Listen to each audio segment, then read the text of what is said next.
I am a quiet person. You definitely hear me being pretty loud on the internet, but that is just because I only want to show my energetic side when I'm recording videos. Which is something that definitely took me a little while to get used to. Knowing how soft-spoken I used to be in my videos, it might not come as that much of a surprise to hear that there was one stage in my life where I didn't talk at all. When I think back to this time, I can see that there was definitely a good setup of things happening that would have either caused this to happen or made a huge impact on it. Let's see. Moving away to a place where I didn't know anybody? Check. Starting at a brand new school? Check.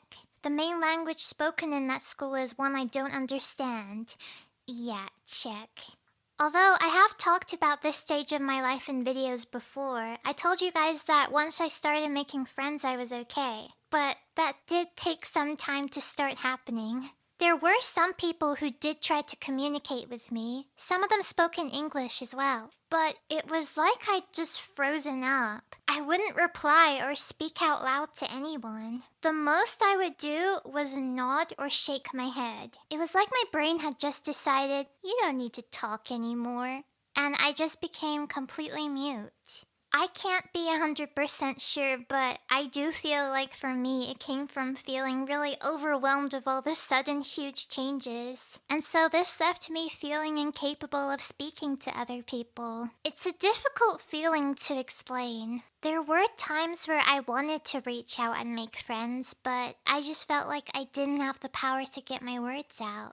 So I didn't even try. It's a vicious circle. I guess as an example, you could look at the anime Komi Can't Communicate, but the main difference between me and Komi was that in real life it did not get justified as just a cute shyness. People in school thought that I was just really weird. At one point, they even started bringing in a school psychologist once a week who would sit alone with me in a room and try to get me to talk to them. They would sit opposite me at a table and let me draw while they would ask me a lot of questions, and I did not answer a single one of them. Eventually, they just completely stopped giving me the sessions. I think they just gave up. Honestly, thinking about that now, it was probably more damaging than anything to me, because it would have made me feel even more weird. After a really long time of this complete silence, my seat was put next to this one girl. Although she'd never tried before, she started talking to me. And she didn't seem to mind that I didn't reply to her, she just kept on talking.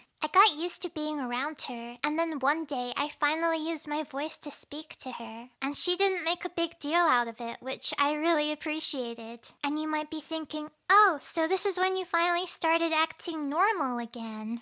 But no. Although it was an improvement, it just meant that I'd increase my silent circle to one person. So from then on, any time that someone else tried to talk to me, I would whisper my answer in her ear and she would say it out loud for me. Apparently this kind of thing isn't that uncommon, but it really didn't help how I didn't know anyone else at the time going through it. And none of the adults who knew me understood what was going on either. So I was just left feeling like there was something wrong with me. I was stuck in this stage of either not talking at all or whispering to my friend for 2 whole years. I don't know if this had to do with me getting a nicer teacher who didn't make me stand out when she tried to help me, or that there were more people who wanted to be my friend in class. Or maybe it was just me being that little bit older and finally realizing that, oh, maybe it's okay for me to stop being like this now. And no, my voice didn't have anything to do with me stopping myself from speaking, because since I was still little, everyone sounded high-pitched. I was definitely very much on Minnie Mouse levels of high-pitched though. I'm not really sure what it was, but it wasn't a drastic change like me pulling off a mask and jumping out in front of the whole school being like, "Ha! Gotcha! I could talk all along."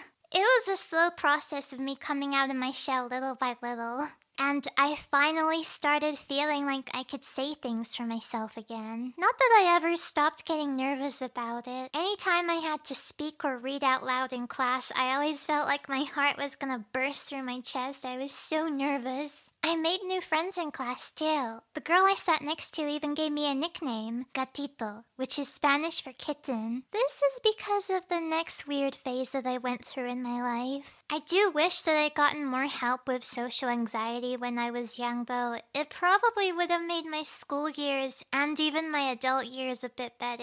Who would have thought that a kid who didn't want to talk to any people at all would one day be making videos on the internet like this? Life is funny. I hope that you guys enjoyed this video. Please be sure to subscribe and turn on the notification bell for even more storytime videos from me. In the meantime, please feel free to check out my latest storytime about my puppy Mochi. Click right here on the video to watch. I'll see you over there. Thank you for watching. Bye!